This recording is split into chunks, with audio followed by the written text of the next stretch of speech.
Bella Padilla recently launched her own makeup line with these two products, and we will be trying them.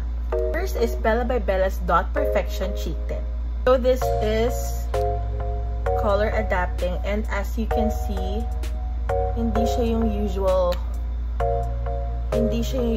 tint mo kasi it's color white. But when you look at it like that, diba? Ayan, so nag-a-adjust siya sa pH level ng skin mo. Wow!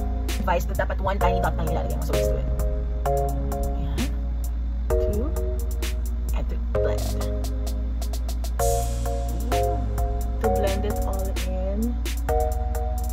Ooh! Here, and a bit here. And then blend. This is Bella by Bella Color Changing Lip Balm. So, it claims to be color adapting din sa lips mo. Na lip balm naman yung style niya. Kasi, di ba nakakarinig tayo ng mga lip oils or lip and cheek oils usually. But this one, ito lip balm talaga. Ito yung pinagkuhanan ko ng lip balm. And makikita mo pa lang dito na nag-a-adapt din talaga yung color niya.